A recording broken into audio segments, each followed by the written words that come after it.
A few years back, I had been single for a while and was actively trying to meet new people.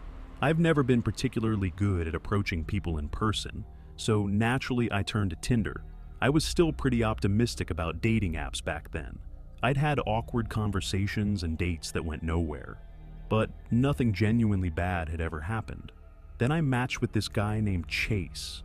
I'm not exaggerating when I say Chase looked like he had been handmade by angels. He was exactly my type, but more importantly, he could actually hold a conversation. He was funny, smart, incredibly sweet, and after a few days of texting, it was pretty obvious we had chemistry.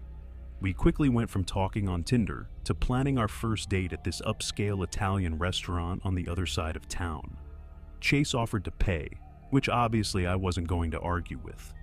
The night of the date, he messaged me saying he was out with a friend at Walmart and asked if I could pick him up there on my way. I thought it was a little unusual, but nothing about it concerned me. The first date went amazing, and by the second, call me crazy, but I thought he might be the one. The only thing I was apprehensive about was how often this guy used the bathroom. He was going practically every 10 minutes, but I chalked it up to him possibly having some condition he obviously wasn't obligated to tell me about. For our second date, Chase said his car was in the shop and asked me to pick him up again. He sent me a pin, which ended up being a bus stop. I thought it was a little awkward, but the date went great, so again, I didn't dwell on it. I do admit it got a little weird when afterward he asked me to drop him off at that exact same pin. But we'd only known each other for a short time, so I figured maybe he wasn't comfortable with me knowing where he lived yet. Fair enough. By our third date, I was comfortable enough with Chase that after dinner, I invited him back to my apartment. Once we got there, I put something on Netflix and we settled onto the couch. My apartment had a slightly unusual layout. The kitchen sat behind a half wall that completely blocked the refrigerator from the living room. I was a woman living alone, and not being able to see parts of my apartment from the couch was one reason I kept a couple of security cameras inside. They made me feel safer. Throughout the night, Chase kept saying he was thirsty and getting up for water, which didn't seem strange considering we just had dinner. From the couch, I couldn't see what he was doing behind that half wall anyway. As the night went on, I noticed Chase was acting a little different. He was slurring his words, which I found incredibly confusing, because he'd seemed completely normal just a couple hours earlier.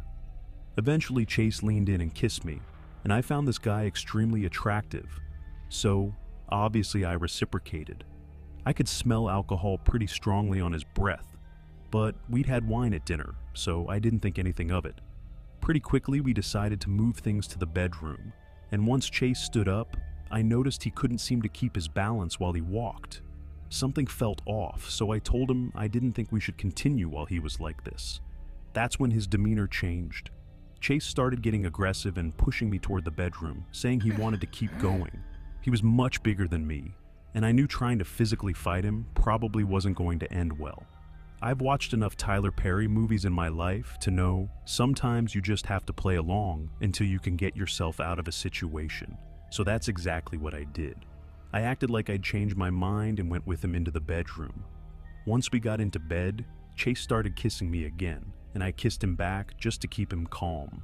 Somehow, in the middle of kissing me, he literally fell asleep and rolled over. I waited until I was sure he was out, grabbed my phone, slipped into the bathroom, and locked the door. I called 911 and stayed with them on the line until the officers arrived, then quietly came out and let them inside. Chase actually got pretty aggressive with the police, but they removed him fairly quickly. I'm not sure whether he went to jail or what happened after that. I was just glad he was out of my apartment. I didn't report the sexual assault that night, and looking back, I feel a little foolish for that.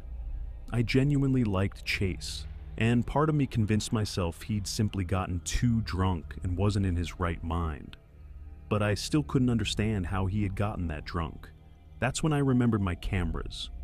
I pulled up the footage and saw Chase going behind the half wall into my kitchen, except he wasn't getting water like he'd been telling me. He was opening my refrigerator and pulling out this bottle of Hennessy I'd completely forgotten about. One of my friends had brought it over sometime before and left it there. Chase was chugging it straight from the bottle, putting it back, then returning to the couch like nothing happened. I kept going through the footage and realized he'd done it several times. which finally explained how he'd gotten so drunk and immediately made me think about all those bathroom trips on our first 2 dates. I still have no idea what he was doing in those bathrooms. Maybe it had nothing to do with alcohol, but after seeing how easily he hid his drinking in my apartment, it was hard not to wonder. If he'd ordered drink after drink in front of me, obviously I would have noticed. I'm pretty sure Chase tried contacting me afterward, but I blocked him almost immediately and wanted nothing else to do with him.